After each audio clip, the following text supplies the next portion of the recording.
જતા જતા મેઘરાજા કરી રહેલા જમાવટની જી હા ભાદરવો મહિનો ચાલી રહ્યો છે। આમ તો કહેવાય કે ભાદરવો તપે પણ ભાદરવો અત્યારે વરસી રહ્યો છે। હવામાન વિભાગની પણ આગાહી છે કે આજથી લઈ અને 27 તારીખ સુધી રાજ્યમાં વરસાદી માહોલ છવાયેલો રહેશે અને એ જ આગાહી પ્રમાણે વરસાદ વરસી રહ્યો છે। ઉકળાટ અત્યારે માજા મૂકી રહ્યો છે। આમ તો ગરમી વધે અને એની સાથે સાથે વાતાવરણ સૂકું થતું જાય પણ જે બંગાળની ખાડીમાં સિસ્ટમ બની છે ને એ સિસ્ટમ અત્યારે ગુજરાત સુધી પહોંચી રહી છે ને એના કારણે ઉકળાટ અને બફારો વધી રહ્યો છે ને આ બધા વચ્ચે વરસાદના સમાચાર પણ અલગ અલગ જિલ્લા તાલુકામાંથી મળી રહ્યા છે। વડોદરામાં અસહ્ય બફારા અને ઉકળાટ પછી વરસાદનું આગમન થયું છે। આમ તો હવે વરસાદનું નામ પડે અને વડોદરાવાસીઓના જીવ તાળવે ચોંટી જાય છે કારણ કે જે વડોદરાવાસીઓએ ભોગવ્યું છે એમને ખબર છે પણ હળવો વરસાદ છે એટલો ભારે વરસાદ નથી। ધીમી ધારનો વરસાદ વરસ્યો છે ને વાતાવરણમાં આ વરસાદ બાદ ઠંડક પ્રસરી છે।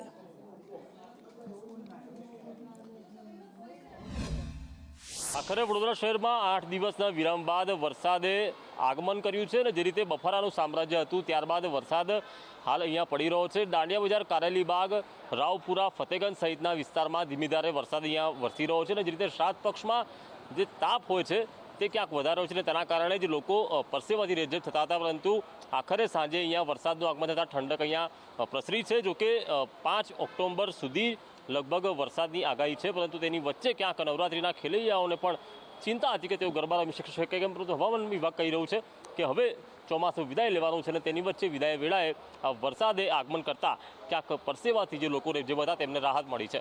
કેમેરા પર્સન નિકેશ વળન સાથે કુણાલ શર્મા, સંદેશ ન્યૂઝ, વડોદરા।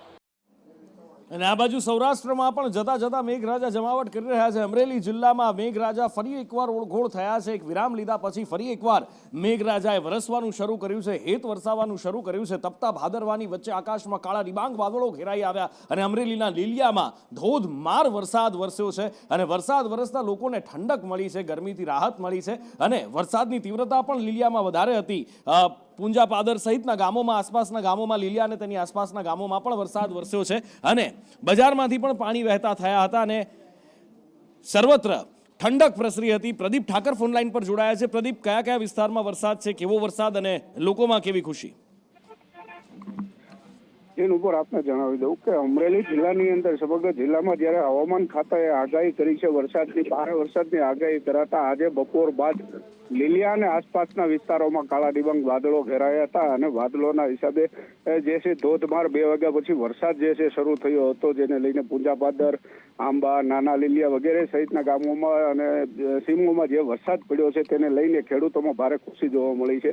તલ, બાજરી, જુવાર, કપાસ સહિતના જે આ પાક છે જળસી પાકને ખૂબ જ મોટો ફાયદો થવાથી ખેડૂતો ખૂબ જ ખુશ થયા છે। જી બિલકુલ, અને જે છેલ્લો વરસાદ, પાછોતરો વરસાદ, જે પાછલું પાણ આપવાનું હોય એ પાણી અત્યારે વરસી રહ્યું છે। મેઘરાજા આકાશમાંથી કાચું સોનું વરસાવી રહ્યા છે અને સૌરાષ્ટ્રમાં અમરેલી લીલિયા પંથકમાં ખુશી ખેડૂતોની અંદર પણ વ્યાપેલી જોવા મળી રહી છે। આ બાજુ ઉત્તર ગુજરાતમાં પણ એક વરસાદી સિસ્ટમની આ સક્રિયતા દેખાઈ રહી છે અને ઉત્તર ગુજરાતમાં એ વરસાદી સિસ્ટમ વરસાદ આપી રહી છે। સાબરકાંઠા જિલ્લામાં વરસાદ વરસ્યો છે અને સાબરકાંઠામાં ઘણા બધા ઈડર, વડાલી, ખેડબ્રહ્મા એની આસપાસના વિસ્તારોમાં વરસાદ વરસી રહ્યો છે। ખુશીનો માહોલ જોવા મળી રહ્યો છે। કડિયાદરામાં પણ વરસાદ વરસ્યો છે, બજારમાંથી પાણી વહેતા થયા છે। હિતેશ ફોનલાઈન પર જોડાયા છે। હિતેશ પાસેથી જાણીએ કેવો વરસાદી માહોલ? જી નુપુર, લાંબા વિરામ બાદ સાબરકાંઠાના જિલ્લાના ખેતરમાં વડાલી, ઈડર સહિતના આજુબાજુ ગ્રામીણ વિસ્તારમાં ધીમી ધારે વરસાદ વરસી રહ્યો છે। વરસાદના પગલે ચોમાસુ પાકને પણ ભીતિ છે। હાલમાં અમુક ભાગોમાં વરસાદ ને અમુક ભાગમાં કોરુકટ છે પણ બફારામાં લોકોને ક્યાંક ને ક્યાંક વરસાદના કારણે રાહત મળી છે। વરસાદના કારણે લોકોને રાહત મળી છે પણ આમ તો જો કે ભાદરવો તપે, ગાદલા ગોદડા અને અનાજ તપાવવા માટે મૂકતા હોય છે પણ હવે કરવું શું એ સવાલ પણ છે કારણ કે આ સમય એવો છે કે જ્યારે મેઘરાજા વિદાય લઈ લેતા હોય છે પણ પાછલા કેટલાક વર્ષોથી જાણે વરસાદની પેટર્ન બદલાઈ છે, ગ્લોબલ વોર્મિંગ કહો કે એના કારણે ક્લાઇમેટ ચેન્જ થયું હોય એના કારણે વરસાદ પાછોતરો છે। જો કે વરસાદનું આગમન પણ મોડું થયું હતું અને આગાહી પણ હતી એ વખતે, પણ ક્યાં સુધી વરસાદ વરસી શકે, કયા કયા વિસ્તારોમાં વધારે વરસાદની શક્યતા છે, શું કહે છે હવામાન વિભાગ, આયુષી પાસેથી જાણીએ। બિલકુલ નુપુર, જે રીતે હાલ વરસાદ પોતાની વિદાય તરફ છે, જો કે જતા જતા પણ ગુજરાત રાજ્યમાં મેઘરાજા છે કે જે ગમરોડી શકે છે, જે વરસાદી સિસ્ટમો છે તે સક્રિય થઈ છે। ગઈકાલે પણ જે રીતે દક્ષિણ ગુજરાત સહિત મધ્ય ગુજરાતના વડોદરા, મહીસાગરમાં વરસાદ પડ્યો હતો, વલસાડ સહિતના ભાગોમાં પણ વરસાદ નોંધાયો હતો। આમ જોવા જઈએ તો ભાદરવા મહિનામાં લોકો ગરમીથી ત્રાહિમામ પોકારતા હોય છે, જે તડકા પડતા હોય છે, જો કે તેની સામે વરસાદ પડી રહ્યો છે તો બીજી તરફ આજ વરસાદે ખેલૈયાઓની ચિંતામાં વધારો કર્યો છે કારણ કે વરસાદની આગાહી હજુ પણ કરવામાં આવી રહી છે ત્યારે નવરાત્રિ નવસારીમાં પણ ક્યાંક ને ક્યાંક વરસાદ પડી શકે તેવી સંભાવનાઓ છે। ઝોન વાઇઝ જો વરસાદની વાત કરીએ, નજર કરીએ આંકડાઓ ઉપર, તો કચ્છમાં સૌથી વધુ 183% વરસાદ પડ્યો છે, દક્ષિણ ગુજરાતમાં 131% વરસાદ છે, જ્યારે સૌરાષ્ટ્રમાં 130% વરસાદ છે, પૂર્વ મધ્ય ગુજરાત ઝોનમાં 123% વરસાદ છે, જ્યારે ઉત્તર ગુજરાતના તમામ ઝોનની અંદર 108% જેટલો વરસાદ છે અને ઓવરઓલ સિઝનનો જે ગુજરાત રાજ્યની અંદર 126% જેટલો વરસાદ નોંધાઈ ચૂક્યો છે અને હજુ પણ જે વરસાદી સિસ્ટમો બની રહી છે તેને લઈને રાજ્યના દક્ષિણ ગુજરાતના કેટલાક ભાગોમાં પણ ભારે વરસાદનું એલર્ટ પણ આપવામાં આવ્યું છે। બિલકુલ, એટલે જે સામાન્ય વરસાદ ચોમાસામાં ગુજરાતમાં વરસતો હોય છે એના કરતાં સરેરાશ 46-47% વધારે વરસાદ વરસી ચૂક્યો છે અને બની શકે કે 50% પણ થઈ શકે, કારણ કે હવામાન વિભાગનું પણ કહેવું છે અને હવામાન નિષ્ણાતોનું પણ કહેવું છે કે હજી ચોમાસું પૂરું નથી થયું, વિદાય લઈ રહ્યું છે, પણ જતા જતા ધમરોળીને જશે અને આ વખત જેવો વરસાદ કદાચ ક્યારેય પહેલા ન જોયો હોય એવો જોવા મળશે। પરેશ ગોસ્વામી શું કહી રહ્યા છે એ જુઓ।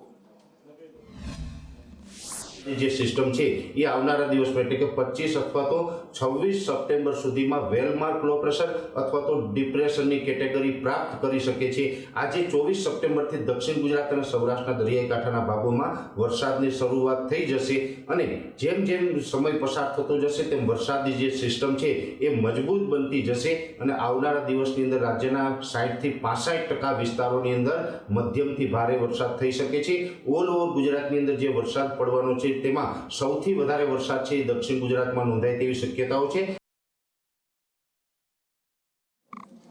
એટલે દક્ષિણ ગુજરાતમાં વરસાદ વરસી શકે એવી શક્યતા દેખાઈ રહી છે, કારણ કે જે બંગાળની ખાડીની અંદર બંગાળના ઉપસાગરમાં જે એક સિસ્ટમ સક્રિય થઈ છે, આમ તો મ્યાનમારમાં આપણે જેમ અહીંયા આગળ વાવાઝોડું બન્યું હતું જમીન ઉપર અને પછી દરિયામાં ગયું, એ જ રીતે મ્યાનમારમાંથી એ સિસ્ટમ બની અને હવે અરબી સમુદ્ર એટલે કે હિન્દ મહાસાગરમાં બંગાળની ખાડી પાર કરી અને હવે ભારતની અંદર પ્રવેશી છે અને ધીમે ધીમે ગુજરાત તરફ એ સિસ્ટમ આગળ વધી રહી છે અને તેના કારણે વરસાદ વરસી રહ્યો છે।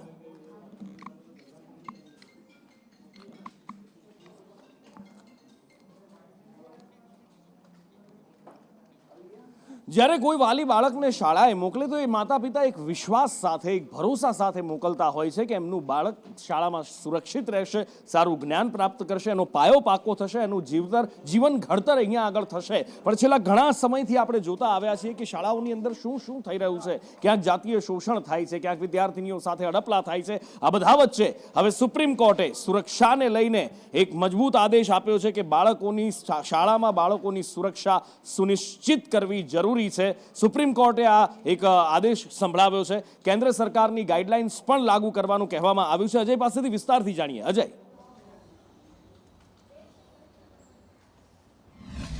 देखिए, निश्चित तौर पर नुपुर, सुप्रीम कोर्ट का ये आदेश कोई पहली बार नहीं है, बल्कि 2021 में भी इसी तरह से घटनाएं जब बढ़ी हुई थी तब भी केंद्र सरकार की तरफ से एक गाइडलाइन जारी की गई थी जिसमें ये कहा गया था कि स्कूलों में जो बच्चे हैं या बच्चियां हैं उनकी सुरक्षा सुनिश्चित होनी चाहिए और बाकायदा गाइडलाइन में कहा गया था कि क्या क्या चीज़ें स्कूलों को करनी चाहिए। उसमें न सिर्फ CCTV के फुटेज प्रॉपर वे में चेकअप होने चाहिए, वहाँ पर लगाने चाहिए, बल्कि जो पेरेंट्स टीचर मीटिंग होती है वो होनी चाहिए, बच्चों की सुरक्षा को लेकर के जो भी मेजरमेंट होना चाहिए वो स्कूल को तय करना चाहिए। तो ऐसे कई सारी एक सीरीज थी जिसमें बच्चों की सुरक्षा को लेकर के गाइडलाइन केंद्र सरकार की तरफ से जारी की गई थी।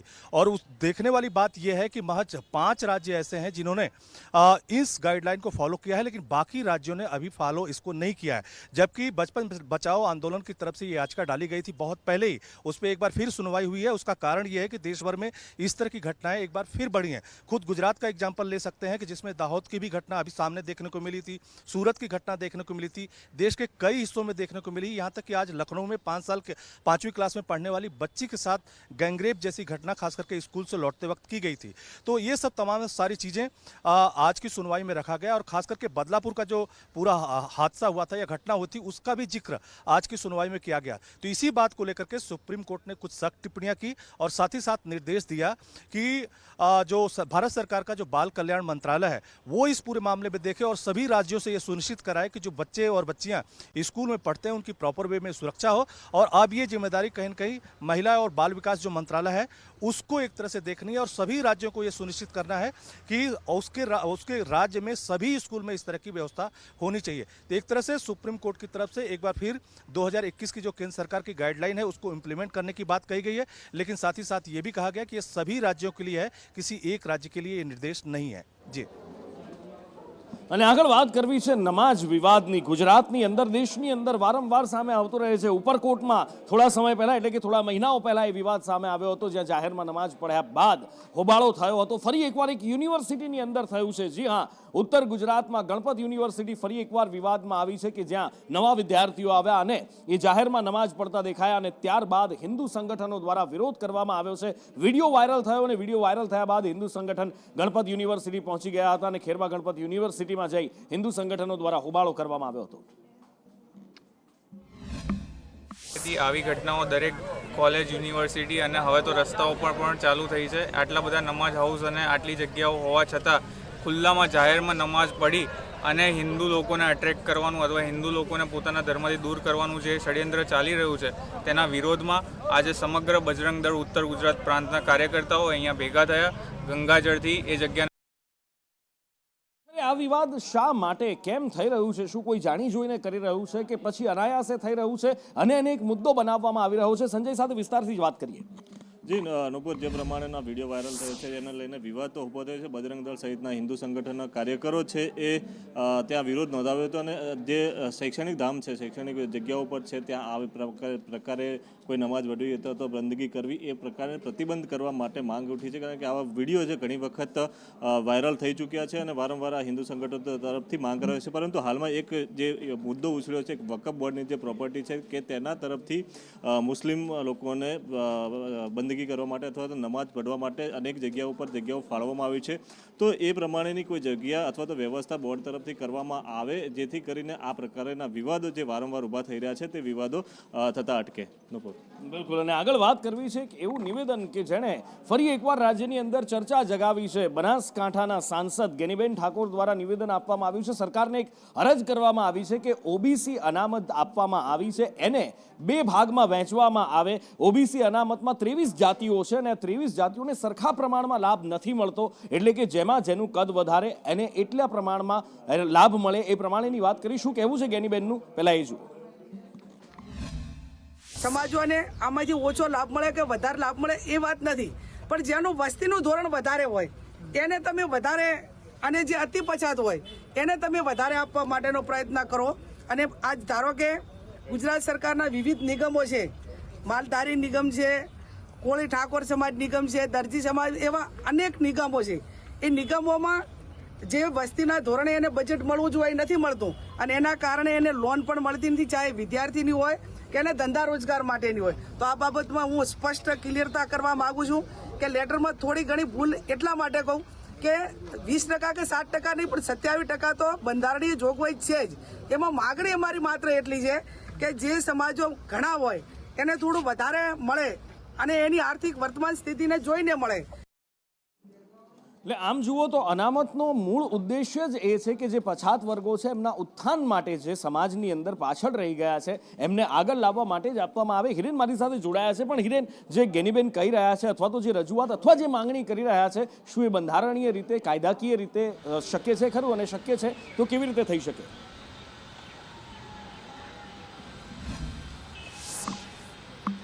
તો સ્વાભાવિક રીતે 2 પ્રકારે આ પત્ર એમણે જે લખ્યો છે પ્રધાનમંત્રીને, એનું નિવેદન છે એ જોઈ શકાય છે. એક આખો મુદ્દો રાજકીય રીતે પણ એટલો જ મહત્વનો છે અને બીજો બંધારણીય રીતે પણ એ જરૂરી છે. વાવ વિધાનસભાની પેટા ચૂંટણી જાહેર થાય તે પહેલાં જ એમણે આ પ્રકારનો પત્ર લખી અને ઓબીસી સમાજને જે અનામત મળે છે એમાં જેને અનામત સીધો લાભ નથી લઈ શકતા અને ઓબીસીમાં નીચલો વર્ગ છે એના માટે આ પત્ર ઉલ્લેખ કરવામાં આવ્યો છે. બંધારણ રીતે જોઈએ તો સુપ્રીમ કોર્ટે થોડા સમય પહેલાં જે એસસી અનામત માટે જે પ્રકારે જજમેન્ટ આપ્યું છે કે ભાઈ એસસી સમાજની અંદર પણ ઘણા સમાજો એવા છે કે જેને લાભ નથી મળતો અને એને હજુ આની જરૂર છે, તો એવા સમાજને પણ, એટલે કે જે અનામત છે એની અંદર પણ અનામત આપવામાં આવે પેટા જ્ઞાતિઓને.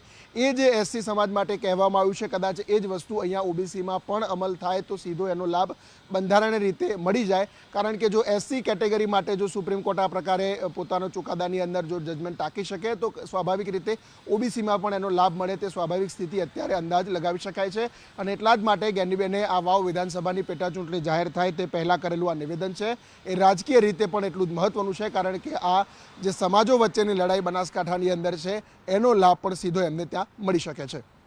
અને આગળ વાત કરવી છે વડોદરાની. આમ તો વડોદરાનું તંત્ર, વડોદરાના નેતાઓ જ્યારથી પૂર આવ્યું છે ત્યારથી ખૂબ ચર્ચામાં, આમ તો હરણીકાંડ વખતથી ચર્ચામાં છે, અને એમાં પૂર આવ્યું અને પૂર આવ્યા પછી જનતાના રોષનો શિકાર બની રહ્યા છે. ને એ બધા વચ્ચે ડેમેજ કંટ્રોલ કરવા માટે સરકાર દ્વારા 1200 કરોડનું પેકેજ વિશ્વામિત્રી નદીના પુનરુત્થાન માટે કરવામાં આવ્યું, કે નદી ફરી પાછી જે સ્થિતિમાં હતી એમાં આવે, દબાણો દૂર કરવામાં આવે. ને આ બધા વચ્ચે કેયુર રોકડિયા દ્વારા એક મોટો ખુલાસો અથવા તો એક મોટો દાવો કરવામાં આવ્યો છે. ધારાસભ્ય છે, પહેલા મેયર હતા, હવે ધારાસભ્ય છે. એમનું એવું કહેવું છે કે હવે દાદાનું બુલડોઝર ફરશે, સર્વે પતી ગયા છે અને બસ હવે વિશ્વામિત્રીને પોતાના સ્વરૂપમાં પાછા આવતા કોઈ નહીં રોકી શકે. આખરે કયા દાવા જે કરવામાં આવ્યા છે એ કયા બેસિસ પર કરવામાં આવ્યા છે, કૃણાલ પાસેથી જાણીએ. કૃણાલ, એનજીટીનો કાયદો છે 30 મીટર જેટલી જમીન નદીના પટમાંથી છોડીને બાંધકામ કરી શકાતું હોય છે, પરંતુ ઝોન ફેર કરીને વિવિધ બાંધકામ 2014 પછી થઈ ગયા. છેલ્લા 10 થી 12 વર્ષમાં ઘણા બધા બાંધકામ નદીના પટમાં ઝોન ફેરના નામે થયા, જેમાં ભાજપ અને કોંગ્રેસે આમને સામને આક્ષેપ કર્યા.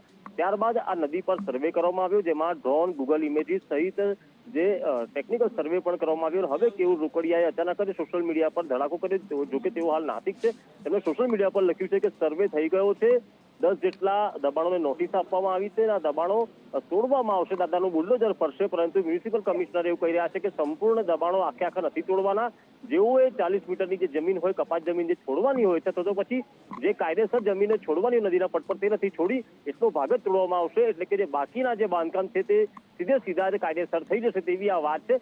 હવે આ બાકીના જે બાંધકામો કપાત અથવા તો પછી થોડા ઘણા તોડવામાં આવશે, તેનાથી નદીમાં આવતું જે પૂર છે, નદીમાં આવતું જે વહેણ છે તે અટકે છે. કેમ? તે તો આવતા ચોમાસામાં વરસાદ આવે ત્યારે જ ખબર પડે. બિલકુલ, આવતા ચોમાસામાં વરસાદ આવે ત્યારે ખબર પડે. આશા રાખીએ કે ફરીથી આવું ના થાય. પણ વડોદરાનું તંત્ર સાહેબ બહુ ગજબ છે. વડોદરાના નેતાઓ કંઈક કે, અધિકારીઓ કંઈક કે, એટલે 8 થી 10 દબાણ સર્વે થઈ ગયો છે, 8 થી 10 દબાણ છે એને તોડી નાખવામાં આવશે. શું 8 થી 10 દબાણ જ નડે છે આ વિશ્વામિત્રી નદી ઉપર? શું આટલું મોટું ભયાનક પૂર આવ્યું એના માટે 8 થી 10 જ દબાણ જવાબદાર છે? વડોદરાની જનતા પણ પૂછે છે ને કહે છે કે સાહેબ અમે કોઈ મૂર્ખ નથી, કોને ઉઠા ભણાવો છો? જો કે કેયુર રોકડિયા કહે છે કે બધા દબાણો તોડી નાખવામાં આવશે, પણ સામે જે અધિકારી છે એ કંઈક જુદું કહી રહ્યા છે. દિલીપ રાણા કે જે મ્યુનિસિપલ કમિશનર છે, શું કહી રહ્યા છે એકવાર એ જુઓ. 25 જેટલી ઇમારતો એના કાંઠા પર આવે છે. ઘણો બધો વિસ્તાર હજી પણ રિસ્ટ્રિક્ટેડ ઝોનમાં છે. એ 25 ઇમારતોનું અમે જે એનું રેકોર્ડ હોય એ તપાસ્યું, એનો ડ્રોન સર્વે કરાવ્યો, સ્થળ મુલાકાત કરાવી. આ ત્રણેયને આધારે જે ઇમારતો છે એ બાંધકામ પરવાનગી સાથેની છે, પણ ઘણી જગ્યાએ માર્જિન ભંગ જોવા મળ્યા છે, અને એના કારણે થઈ અમે લગભગ 10 ઇમારતોને નોટિસ આપી છે.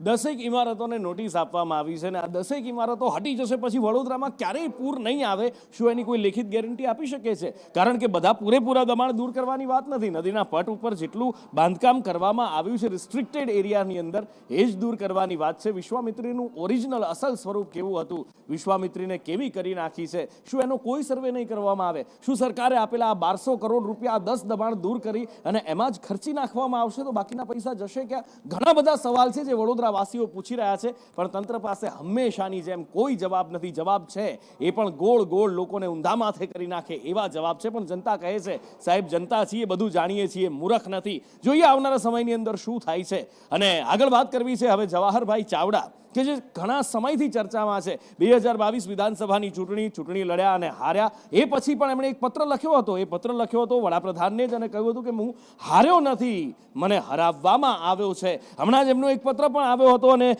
જુનાગઢ ભાજપ નેતા, ભાજપના પ્રમુખ, એમની સામે પણ એમણે આકરા પ્રહાર કર્યા હતા. પણ આ બધા વચ્ચે સવાલ એ છે કે જવાહરભાઈ એક તરફ જુનાગઢ ભાજપની અંદર જે ચાલે છે એ કહી રહ્યા છે, બીજી તરફ એ પણ કહી રહ્યા છે કે હું હાર્યો નથી, મને હરાવાયો છે. અને એની ઉપર એમના પોતાના પર આરોપ લાગે છે કે એમણે ભારતીય જનતા પાર્ટીને લોકસભાની ચૂંટણીમાં હરાવવા માટેના પ્રયત્નો કર્યા હતા. આખરે જુનાગઢ ભાજપની અંદર ચાલી શું રહ્યું છે, આ કમઠાણ શું છે, મયુર પાસેથી જાણીએ. મયુર,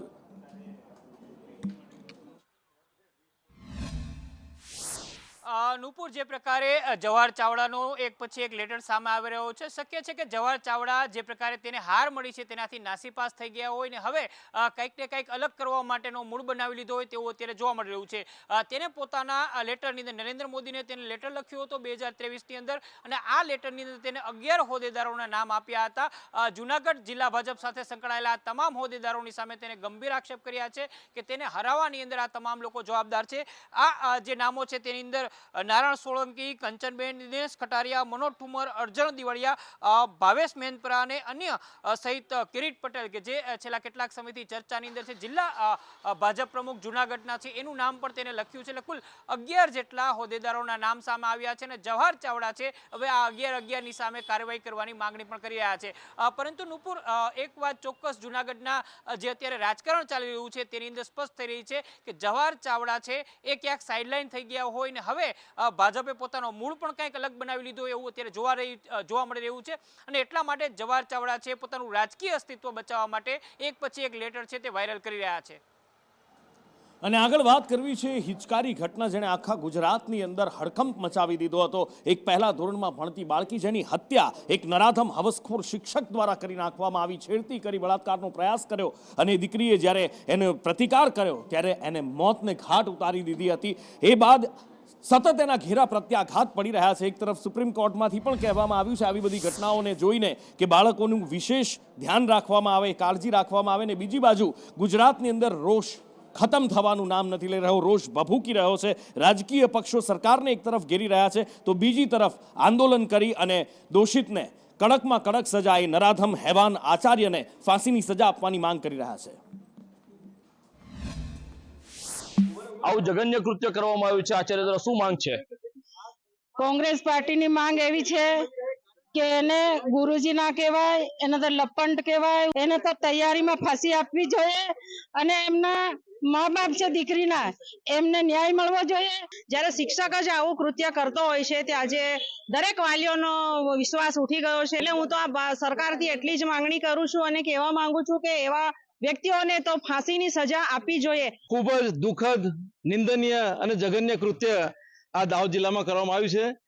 ખરેખર આના લીધે સમગ્ર શિક્ષણ જગતને અને ખાસ તો દાહોદ જિલ્લાને બદનામ કરે, લાંછન લાગે તેવું કૃત્ય થયું છે. આ કૃત્ય કરનારને ફાંસીથી કોઈ ઓછી સજા ના થવી જોઈએ. આ વ્યક્તિ જે બળાત્કાર કરનાર છે એટલે આવા વ્યક્તિને સડે ચોક ફાંસી થવી જોઈએ એવી વિનંતી કરીએ. દાહોદ જિલ્લા એસપી સાહેબને રિક્વેસ્ટ કરી છે કે આવા કૃત્ય કરનાર જે આચાર્ય છે એમને તાત્કાલિક ધોરણે ફાંસી થવી જોઈએ. અને અમે તો સીધી માંગણી કરીએ છીએ કે જસવંત બાબોરને ત્યાં જ આવું અવારનવાર બને છે તો જસવંત બાબોરે જ સ્વેચ્છાએ પોતાનું રાજીનામું આપવું દેવું જોઈએ. હેમલ પંચાલ, સંદેશ ન્યૂઝ, દાહોદ. એક તરફ એવા પણ શિક્ષકો આચાર્યો છે કે જે કદાચ નરાધમ કહીએ તો પણ એ શબ્દ એમના માટે ખૂબ નાનો કહેવાય. હવે એના બીજી તરફ તમે જુઓ કે જ્યાં ગુરુ શિષ્ય વચ્ચેના સંબંધો છે, ગુરુ વિના જ્ઞાન નહીં, એ વાત જે અહીંયા સાર્થક પણ કરતા દેખાય છે. બિલકુલ વિરોધાભાસી ચિત્ર જે આપણે જોઈએ છીએ કે કેટલાક શિક્ષકો દારૂ પીને આવે છે, કેટલાક શિક્ષકો સમયસર નથી આવતા, ત્યાં કેટલાક શિક્ષકો એવા પણ છે કે જેમની બદલી થાય તો વિદ્યાર્થીઓના આંસુ નથી રોકાતા. એ દ્રશ્યો મારે તમને બતાવવા છે. બનાસકાંઠામાં શિક્ષિકાને ભેટી અને રડી પડે છે બાળકો કે એમને નથી જવા દેવા, અમારે એમની પાસે જ ભણવું છે. એમના સહકર્મચારીઓ પણ એટલા જ એ દુઃખી થઈ જાય છે. આંખમાંથી આંસુઓની ધાર નથી રોકાઈ રહી અને વિદ્યાર્થીઓ કહી રહ્યા છે કે અમારા શિક્ષક અહીંથી ન જવા જોઈએ. ધવલ પાસેથી વિગતે જાણીએ. ધવલ, વાત કરવામાં આવે તો બનાસકાંઠા જિલ્લાના પઠામડા ગામે આવેલી પ્રાથમિક શાળામાં શિક્ષકોની વિદાય સમયે ગુરુ અને શિષ્યો વચ્ચેના લાગણીસભર જે દ્રશ્યો છે તે સામે આવ્યા છે. મહત્વની વાત છે કે પઠામડા ગામે આવેલી પ્રાથમિક શાળામાં છેલ્લા કેટલાક સમયથી આ જે શિક્ષકો છે તે ફરજ બજાવી રહ્યા હતા અને 3 જેટલા શિક્ષકોની બદલી થઈ જતા આજે શાળામાં તેમનો વિદાય સમારંભ છે તે યોજાયો હતો. જોકે આ વિદાય સમારંભ બાદ શાળામાંથી આ 3 શિક્ષકો છે તે વિદાય લેવાના હતા અને તેને જ કારણે આ શિક્ષકોને વિદાય આપતી સમયે આખી શાળા છે તે ધ્રુસકે ચડેલી જોવા મળી હતી. શાળામાંથી જે શિક્ષકો જે વિદાય લઈ રહ્યા હતા ને તે સમયે શાળાના બાળકો છે તે શાળાના બાળકો રડી પડ્યા હતા અને તેને જ કારણે શાળામાં ગમગીન ભર્યો માહોલ છે તે સર્જાયો હતો.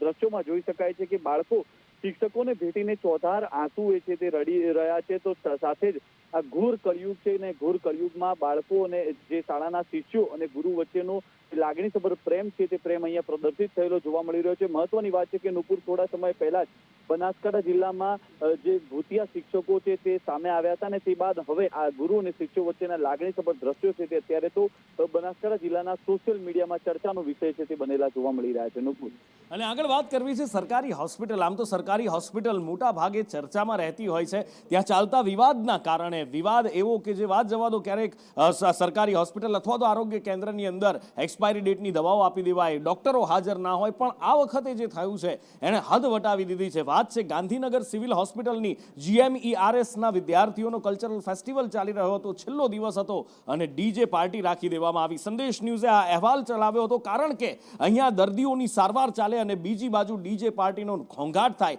જ્યાં હોર્ન મારવા પર પણ પ્રતિબંધ હોય, જ્યાં જોરથી બોલવા ઉપર પ્રતિબંધ હોય, ત્યાં ડીજે પાર્ટી કેવી રીતે થઈ શકે? સવાલો સંદેશ ન્યૂઝે ઉઠાવ્યા હતા અને ત્યારબાદ એક્શન લેવામાં આવ્યું છે અને ડીજે પાર્ટીનો આ વિડીયો સંદેશ ન્યૂઝ પાસે આવ્યો અને એ પછી તંત્રને ઢંઢોળ્યું હતું. તંત્ર જાગૃત થયું અને તંત્ર દ્વારા કાર્યવાહી કરવામાં આવી છે. ડીનને પણ પોતાના પદ ઉપરથી હટાવવામાં આવ્યા છે. અને અમને એક કાલ જે સ્ટુડન્ટનો એક વિડીયો ધ્યાનમાં આવેલ છે જે ગાંધીનગર સિવિલમાં થયેલ છે, તો આની તપાસ અમારી ચાલુ છે. ગાંધીનગર સિવિલના જે ડીન છે મેડિકલ કોલેજના, એમને તપાસ કરવા માટે કીધો છે અને રિપોર્ટ આવ્યા પછી અમે યોગ્ય પગલાં લેવામાં આવશે. ગાંધીનગરમાં મુલાકાતનો સમય ફિક્સ કરી દેવામાં આવે છે. એ માત્ર 4 થી 6 સમય રહેશે. એ સમયે જ બધા સગાવાલાઓ આવી શકશે. બાકી દર્દી જોડે 2 મુલાકાતીઓ જઈ શકશે, વોર્ડમાં રહી શકશે. ખાસ કિસ્સામાં જો દર્દીની માંદગી વધારે હોય અને એને જોઈએ તો એને કોના બાપની દિવાળી? જ્યારે સરકારી ખર્ચની વાત આવે છે ત્યારે વાત એવી જ કંઈક થઈ જાય છે કે કોના બાપની દિવાળી. અને મંત્રીઓની ઓફિસના ચાના અને નાસ્તાના બિલ તમે સાંભળશો તો કદાચ ભરોસો નહીં આવે કે આટલો બધો ખર્ચો થાય. જોકે ખર્ચાનો જે આંકડો આવ્યો છે એ આંકડો પણ ખૂબ જોરદાર છે. 420 એ પોતાનામાં જ ઘણું બધું કહી જાય છે. મનીષ પાસેથી વિગતે જાણીએ. 420 લાખની આ વાત છે અને અલ્ટિમેટલી વાત એ છે કે ગુજરાતમાં આપણને બધાને ખબર છે કે નાના બાળકો માટે મધ્યાહન ભોજનમાં મળતો નાસ્તો બંધ થઈ ચૂક્યો છે.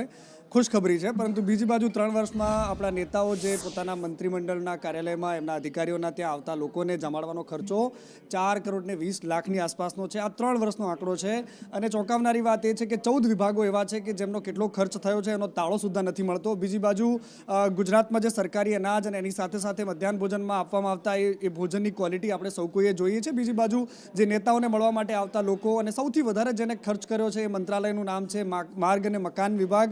ત્યાં સૌથી વધારે ખર્ચ થયો છે. લગભગ 3 વર્ષની અંદર 1 કરોડથી ઉપરનો ચા નાસ્તાની પાછળ ખર્ચો થયો. પરંતુ ચોંકાવનારી વાત નુપુર અહીંયા એ છે કે વિધાનસભાના અંદર અને સ્વર્ણિમ સંકુલની અંદર પણ તમામ વસ્તુઓ છે, કેન્ટીન છે અને સરકારી વ્યવસ્થા છે ભોજનની. તેમ છતાં પણ બહારના બિલ, બહારની હોટલોના પણ મોંઘાદાટ બિલ ચૂકવવામાં આવ્યા છે. એની સાથે સાથે કરિયાણાના પણ મોટા મોટા બિલ આપવામાં આવ્યા છે.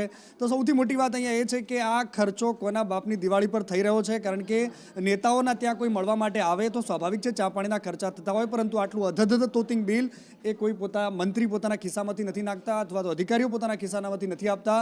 બહારની હોટલોમાંનું ભોજન અને નાસ્તા કોના માટે મંગાવ્યા છે એ પણ એક મોટો પ્રશ્ન છે.